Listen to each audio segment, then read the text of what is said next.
Primeira carta de Paulo aos Coríntios, capítulo 1, versículo 10 a 17. Rogo-vos, irmãos, pelo nome de nosso Senhor Jesus Cristo, que faleis todos a mesma coisa, e que não haja entre vós divisões. Antes sejais inteiramente unidos na mesma disposição mental e no mesmo parecer.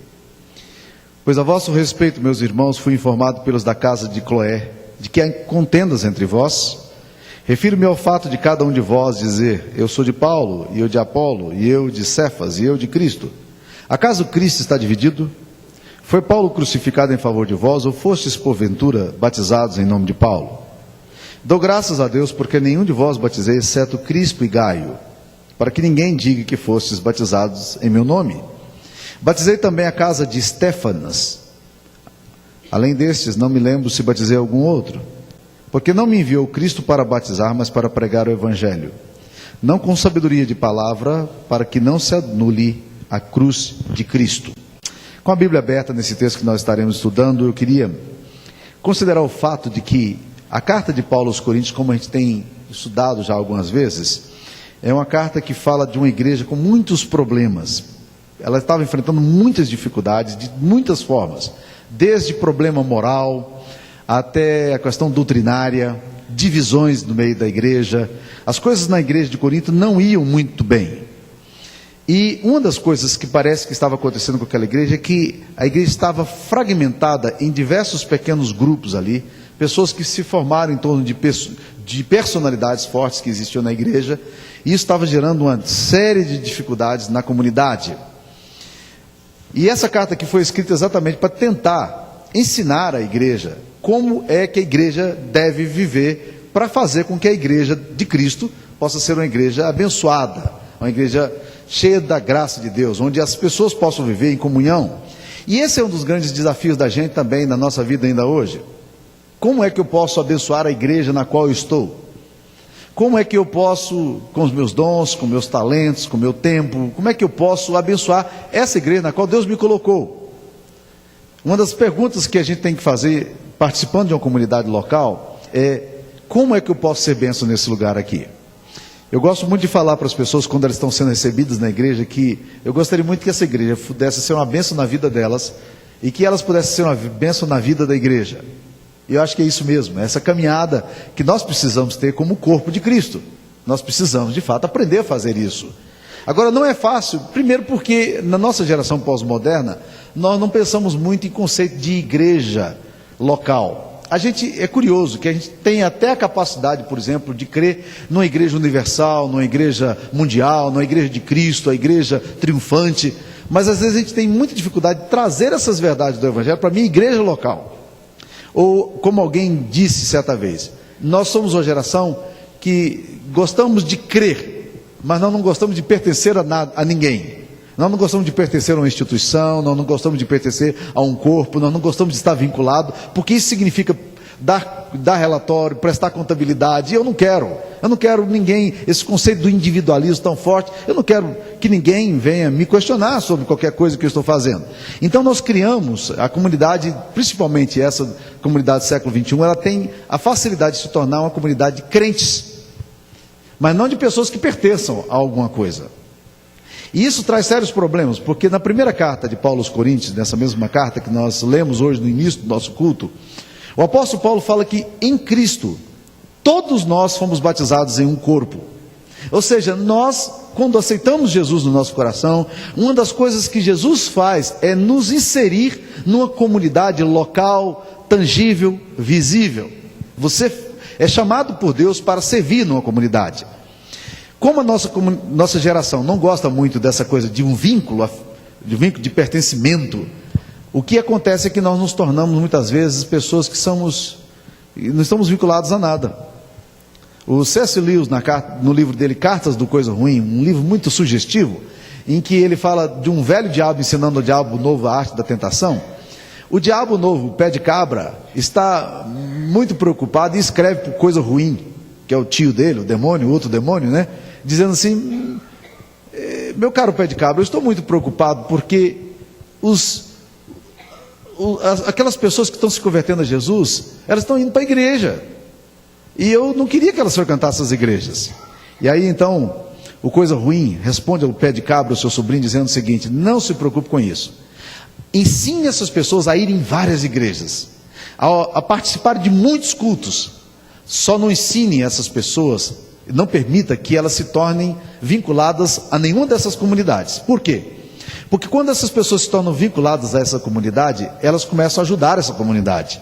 Mas enquanto elas estiverem frequentando várias igrejas, indo a vários lugares, elas se tornam excelentes críticos de todas elas, mas não se comprometem com nenhuma. Exatamente o que acontece com a gente às vezes. Numa geração do século 21, nós cremos, mas nós não pertencemos. Como é que nós podemos abençoar a igreja local? Como é que você, participante de um corpo, você que já entregou sua vida a Jesus, você que já se rendeu a Cristo, você que ama a igreja de Cristo, como é que você pode abençoar a sua igreja local? Parece que o apóstolo Paulo, orientado pelo Espírito Santo, está exatamente tentando ensinar as pessoas daquela comunidade a viverem assim. Por isso que no versículo 10 ele diz: rogo-vos, irmãos, pelo nome de nosso Senhor Jesus Cristo, que faleis todos a mesma coisa, que não haja entre vós divisões, antes sejais inteiramente unidos na mesma disposição mental e no mesmo parecer. A palavra mesmo ou mesmo aparece aqui 3 vezes. O que o Espírito de Deus está nos ensinando é o seguinte: é que nós precisamos, antes de mais nada, para abençoar a nossa igreja, nós precisamos estar identificado com a visão dessa igreja local, com o parecer dessa igreja local, com o propósito dessa igreja local. Ou seja, nós precisamos focalizar num objetivo comum da igreja. Toda igreja tem uma filosofia de missão, embora talvez você nunca tenha ouvido falar dessa questão. Talvez você esteja na igreja há 30 anos e você nunca ouviu falar de uma filosofia de visão ou filosofia de missão. Mas o fato é que todas as igrejas possuem certa identidade e personalidade e têm determinadas ênfases que são características delas. É por isso que nós temos vários modelos de igreja. Porque igrejas, como pessoas, possuem personalidade. Há pessoas que são muito barulhentas na essência, gostam dessa coisa da agitação, pois tem igreja muito agitada para isso. E as pessoas vão para lá e se identificam, e não precisamos criticá-las. Elas simplesmente se identificaram com um modelo de comunidade e disseram aqui que nós queremos ficar. Há muitas igrejas que são fortes demais no louvor. Há muitas igrejas que são muito fortes na ação missionária. Há muitas igrejas que são muito envolvidas nas questões da justiça social. Há muitas igrejas que são muito envolvidas na questão do pobre. Há muitas igrejas que valorizam muito o ensinamento da palavra de Deus e estudam a palavra de Deus. Há muitas igrejas que estão muito voltadas para pequenos grupos, e a ênfase dela é nisso aí. Ou seja, todos esses aspectos são aspectos absolutamente bíblicos, mas que revelam um pouco da personalidade da igreja. O problema é que nós entramos na igreja, nós começamos a nos tornar críticos da igreja, ao invés de abençoarmos a igreja na qual nós estamos. Toda igreja, certamente, terá falhas em determinadas áreas, e precisa ser corrigido, precisa ser remendado. Deus precisa levantar pessoas com visões diferentes, com focos diferentes, mas uma coisa que nós não podemos perder nunca, se nós quisermos abençoar a nossa igreja, é focalizarmos no alvo comum. O que nós queremos com a nossa igreja? O que nós gostaríamos de ver acontecendo nessa igreja? Então vamos focalizar nesse alvo, vamos investir nosso tempo aqui, vamos investir nossa saúde nisso aqui. E há muitos ministérios na igreja local. Quando você chega para participar do culto aqui à noite, e eu espero que você não venha assistir, mas que você venha participar. Eu me lembro bem de uma vez falando para um rapaz, um amigo meu, e já era pastor, eu disse para ele: eu fui assistir o culto lá na sua igreja. Ele disse: assistiu ou participar? É interessante isso aí, né? Há pessoas que assistem mesmo, elas vão lá como se fosse uma peça de teatro, como se fosse alguma coisa que vai acontecer, e eu vou assistir.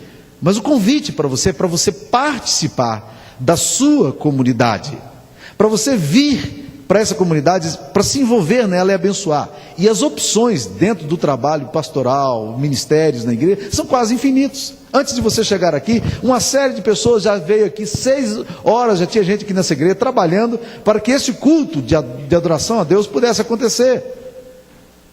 E você pode se envolver em muitos ministérios da igreja, você pode se envolver em muitas áreas da igreja, e nós precisamos aprender a discernir qual é a filosofia de visão da igreja. Por onde é que a igreja está? Como é que eu posso abençoar nisso aqui?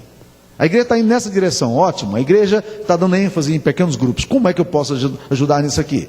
Essa igreja aqui está dando ênfase em ação social. Como é que eu posso me envolver nisso aqui? E assim você começa a focalizar no mesmo ponto de vista, como diz a Bíblia. Falem a mesma coisa, não haja entre vós divisões, sejam inteiramente unidos na mesma disposição mental e no mesmo parecer. Caminhem assim. Caminhem juntos para que vocês possam fazer a comunidade, o corpo de Cristo, crescer em santidade, crescer em modelo para as futuras gerações. Existem alguns irmãos que parecem não se aperceber nunca da ideia de corpo. São pessoas que creem, mas nunca entenderam que estão no corpo. As atividades, as programações da igreja estão acontecendo, mas parece que isso não tem nada a ver, porque eles não se sentem responsáveis por nada do que acontece na igreja.